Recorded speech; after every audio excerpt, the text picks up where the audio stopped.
Hi guys, thank you so much for clicking on this video. My name is Chris, and if you're watching this, you've most likely seen the 2018 horror film Hereditary. And if you have not, please click away. I will be explaining the film in detail and trying to decode its meaning. So please go check out the film, or not, just go check out my spoiler-free review. I'll leave a link of it down below. But continuing on, by the end of Hereditary, we see the satanic cult led by the grandmother has completed their mission in reviving Paimon. And if you weren't paying close attention throughout the film's clues, symbols, or lines of dialogue, you might be wondering, who's Paimon? Why Peter? Why is everybody losing their heads? Did the mother get an extension on her gallery? I'm going to do my very best to explain that stuff to you guys, but I also want to disclose I've only seen the film once. I understand the gist of it, but I could still understand if I get this completely wrong, and if you have a different theory, please let me know down below. I'd be more than happy to discuss. But here's my best explanation of everything that was going down in Hereditary. So at the beginning of the film, we notice that the grandmother has passed away.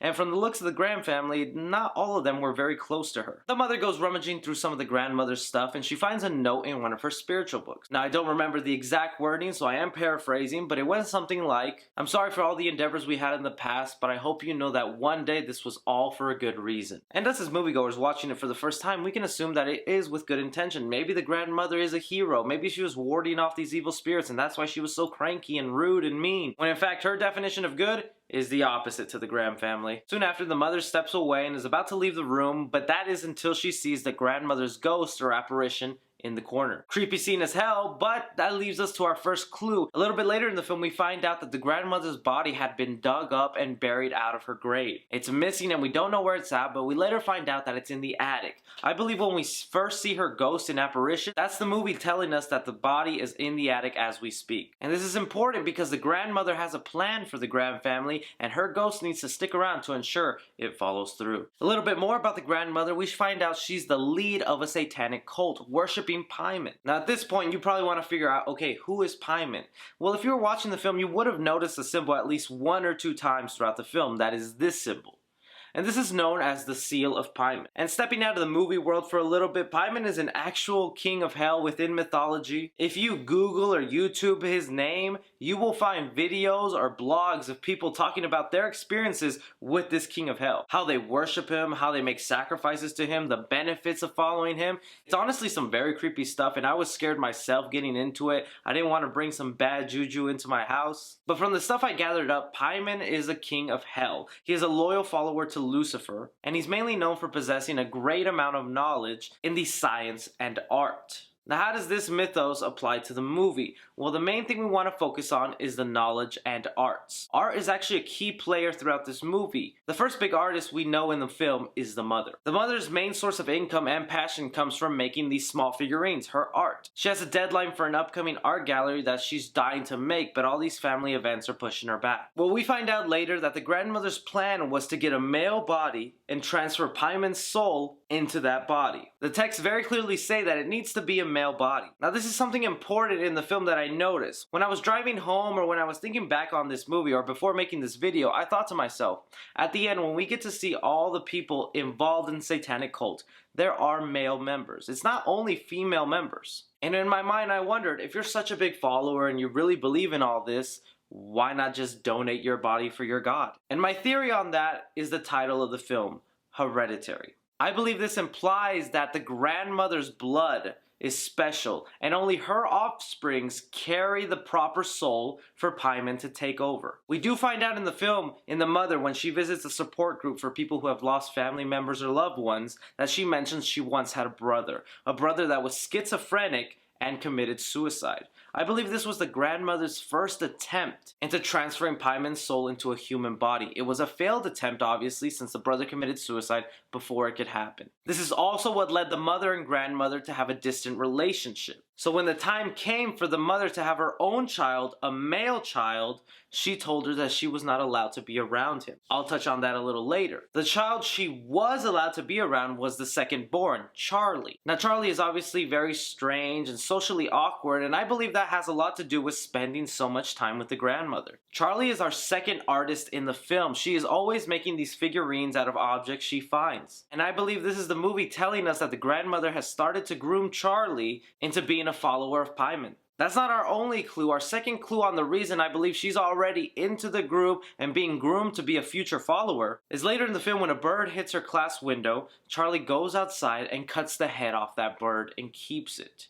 Now, the cutting off of heads is a recurring theme throughout the film, and this is the sacrifice you make to Paimon. Once you have passed away or are making a sacrifice to Paimon, it is ritual for you to cut the head off, symbolizing you giving up your knowledge for greater knowledge of Paimon. I believe Charlie was doing what the grandmother has always told her to do and just cut off the head as a sacrifice to her god. Unfortunately, I don't think the grandmother informed Charlie of her full plan and her potential that would be, because of course later in the film we unfortunately see Charlie die of a beheading. I think this was intentional and always meant to happen through the grandmother's eye. Charlie's soul was being groomed and pampered to be the perfect host for Paimon. Her only flaw?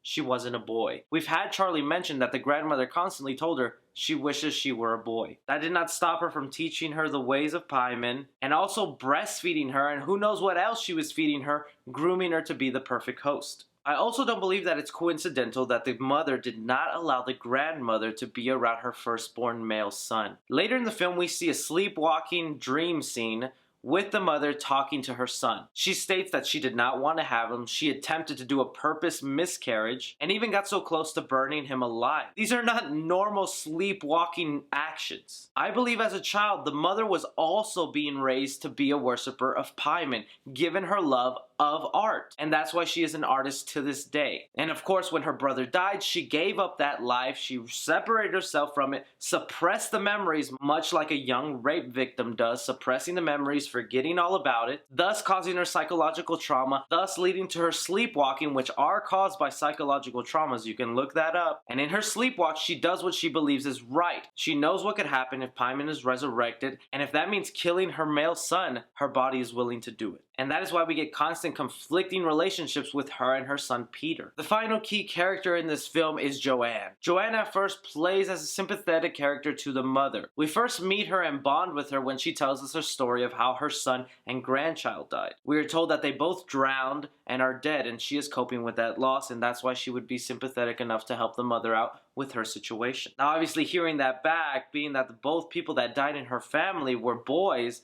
it makes me to believe that they were also victims of being taken over by Paimon. It was never made clear if Joanne had some sort of blood relation to the grandmother, to the mother, or to anybody in the family. But if she was willing to sacrifice her son and grandchild, I'd like to believe there is some sort of bloodline. And the movie did point out ahead of time that she was a worshiper of Paimon. When the mother first goes to see Joanne at her home, we notice a doormat. Now this doormat is no ordinary doormat that you could buy at Walmart, Target. This is a hand-stitched, beautiful doormat. This is her passion of art and her expression and gratitude of Paimon. She is the third artist in this film. Joanne's main job is to make sure the physical parts of the plan are taken care of, that the mother would eventually conjure up spirits to her son Peter. And in the end of the film, we see that all play out. Peter eventually gets thrown out a window. We see his black soul leave his body, and Charlie's pure groomed soul for Paimon enter his, thus completing the perfect male host for Paimon to take over. And I, like you, when I look at the face on Peter at the end of the film, I am wondering, is Paimon in there? Did the ritual complete? And I'd like to believe, yeah, it was completed. After everything that happened in the film, floating headless bodies,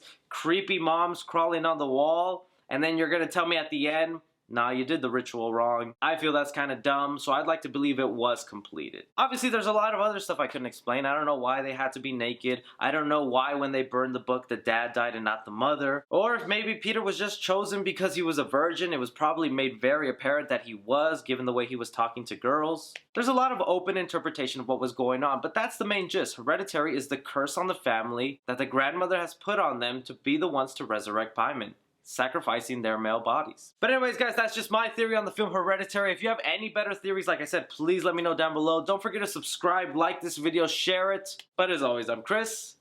Take care.